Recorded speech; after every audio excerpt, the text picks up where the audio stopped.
Hello student, पिछले सारे lecture में हमने first year history first paper की फर्स्ट यूनिट के बारे में बात करी। इसमें टोटल 3 चैप्टर है। पहला चैप्टर था भारतीय इतिहास को जानने के स्रोत। हमने करीबन 7 या 8 वीडियोस में पूरा कर लिया। उसके बाद में दूसरा चैप्टर था पुरापाषाण काल, मध्य पाषाण काल और नवपाषाण काल। उसको भी हमने पूरा कर लिया था। उसके बाद में तीसरा चैप्टर है, वो है आपके ताम्रपाषाण काल। इस तीसरे चैप्टर को हम पढ़ रहे हैं। इसके पहले 2 वीडियो बनाए जा चुके हैं। तीसरे चैप्टर का यह लास्ट वीडियो और यूं कहिए कि यह पूरी फर्स्ट यूनिट का अंतिम वीडियो है। ताम्रपाषाण काल में हम अब तक ये पढ़ चुके हैं कि ताम्रपाषाणकालीन संस्कृति किसे कहा जाता है। दूसरी वीडियो में हमने पढ़ा कि ताम्रपाषाणकालीन संस्कृति के विस्तार क्षेत्र कौन कौन से, जिसमें हमने बनास संस्कृति, मालवा संस्कृति, जोरवे की संस्कृति, क्वेटा संस्कृति, झूगर जागर संस्कृति, उन सारे स्थानों के बारे में बात की। आज इस वीडियो में हम बात करेंगे ताम्रपाषाणकालीन सभ्यता की मुख्य विशेषताएं कौन कौन सी थी। इसका एक क्वेश्चन आपके आ सकता है। मैं करीबन 10 विशेषताओं पर बात करूंगा यहाँ पे। आप ध्यान से सुनना और उसको हो सके तो नोट भी कर लेना। सबसे पहली विशेषता, इस समय का मानव भवन अर्थात मकान निर्माण की कला से परिचित हो चुका था। इस काल में भवन निर्माण कला सबसे अधिक विकसित हुई थी। इससे पहले घर निर्माण की जानकारी हमें नहीं थी। कई स्थानों पर हमें मकान मिले हैं। जोरवे की संस्कृति में तो स्पेशली घर मिले हैं। जोरवे के अंदर 5 कमरों वाला एक बढ़िया सा मकान मिला है। जोरवे के अलावा इनाम गांव में भी कच्ची ईंटों के कई मकान मिले हैं। आहड़ के अंदर भी पक्की पत्थरों के मकान मिले हैं हमारे को। तो इस काल की ये एक विशेष बात थी कि व्यक्ति, इस काल का मानव मकान निर्माण की कला से परिचित हो चुका था। यह सबसे महत्वपूर्ण विशेषता थी। ताम्रपाषाण काल की दूसरी सबसे अहम विशेषता थी कृषि कार्य, जो कि नवपाषाण काल में भी हो रहा था, लेकिन इस काल में भी कृषि कार्य और मजबूती के साथ और विकसित अवस्था में सामने आया। कृषि कार्य के हमें साक्ष्य नवदा टोली जोरवे की संस्कृति से मुख्य रूप से प्राप्त होते हैं। यहां खेती और पशुपालन दोनों किए जाते थे।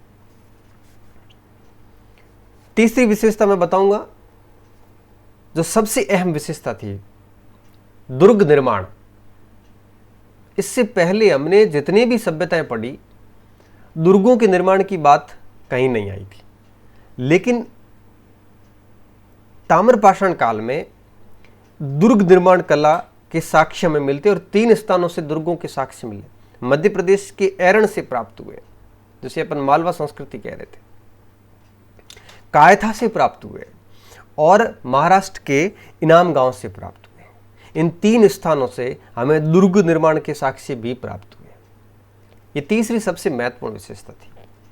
चौथी विशेषता, कई प्रकार के मृदभांड मिले हमें, मिट्टी के बर्तन। हालांकि नवपाषाण काल से चले आ रहे हैं, लेकिन इस समय के जो बर्तन थे वो चौक पर बनाए जाते थे। मैंने कहा था आपको पाषाण काल में कि हाथ से बर्तन बनाए जाते थे। इस समय चौक पर बने हुए आधुनिक मृदभांड प्राप्त हुए, जिनका कलर बाह्य भागों में काला व लाल प्रकार का कलर था।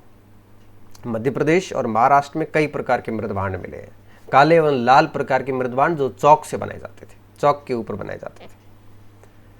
पांचवी विशेषता, इनका व्यवसाय। इससे पहले केवल कृषि की जाती थी। इस समय उन्होंने खेती व पशुपालन के साथ साथ महाराष्ट्र के नेवासा से हमें रेशम के धागे प्राप्त हुए, कायथा से हमें काले नियम के मणके प्राप्त हुए, कई जगह हमें बुनाई के साक्ष्य प्राप्त होते हैं।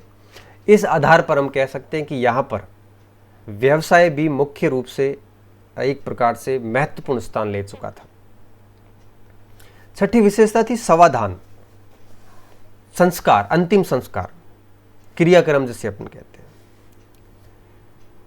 इससे पूर्व लाश जो मानव लाश जो होती थी वो खुले में छोड़ दी जाती थी। और जंगली जानवर उसका का कर लेते थे, खा लेते थे।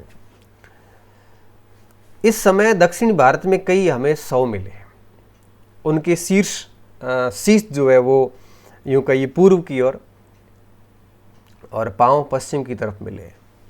लेकिन महाराष्ट्र में जो इसका उल्टा है, शीश जो है उत्तर की ओर और पांव दक्षिण की तरफ मिले। तो शवाधान की निश्चित प्रणाली इससे पूर्व कहीं नहीं थी, कभी नहीं थी, इस समय हमें देखने को मिलती है। और सबसे इम्पोर्टेंट बात कि इस समय का मानव 7वीं विशेषता कि तांबे के साथ साथ टिन मिलाकर कांसे का उपयोग करना भी सूक्ष्म रूप से प्रारंभ कर चुका था।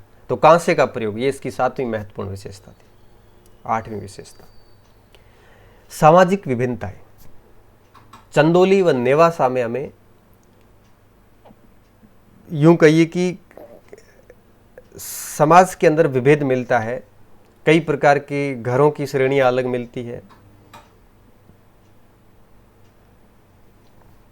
चंदौली और नेवासा में हमें कुछ बालकों के शव मिले हैं। इनमें कुछ शवों के ऊपर मृदबांड तथा कुछ शवों के साथ में तांबे के हार थे। इससे ये लगाया जा सकता अनुमान कि तांबे के हार वाले उच्च वर्ग से रिलेटेड होंगे, मृदबांड वाले निम्न वर्ग से रिलेटेड होंगे। तो ऐसी सामाजिक विविधता भी देखी गई है। लेखन कला का अभी भी अभाव था। लिखना इनको आता नहीं था, लिखने की इनको कोई जानकारी नहीं थी। इसलिए हम आज भी कहते हैं कि जब इनको लिखने की जानकारी नहीं थी तो ये भी एक प्रकार की प्री हिस्ट्री काल था, प्राक ऐतिहासिक काल था ये, क्योंकि इसकी जानकारी के लिए हम आज भी पुरातात्विक स्रोतों पर पूर्ण रूप से निर्भर हैं। और अंतिम 10वीं विशेषता धर्म। ऐसा प्रतीत होता है कि ये लोग बैल की पूजा करते थे। राजस्थान व मालवा की संस्कृति से हमें वृषभ, सांड की मिट्टी की मूर्तियां प्राप्त हुई है। इसके अलावा इनाम गांव से मातृ देवी की मूर्ति नारी पूजा को इंगित करती है। इसके अलावा ताम्रपाषाणकालीन संस्कृति हमें उज्जैन, त्रिपुरी, एरण की खुदाई से भी प्राप्त हुई है।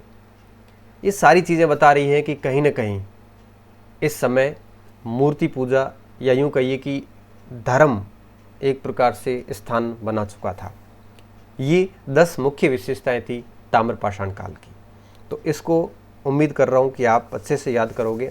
एक छोटी सी चीज़ बताना भूल गया कि जिस प्रकार पूर्व पाषाण काल व नव पाषाण काल के मध्य के संक्रमण काल को मध्य पाषाण काल कहा जाता था, उसी प्रकार दक्षिणी भारत में नव पाषाण काल और लोह काल के मध्य को काल को मेगालिथ या महापाषाण काल भी कहा जाता है। इस काल में दक्षिण भारत में विशाल पाषाण खंडों की समाधियाँ प्राप्त हुई है, इसलिए इस काल को मेगालिथ कहा जाता है। मेगालिथ का मतलब होता है पाषाण की बड़ी समाधियाँ।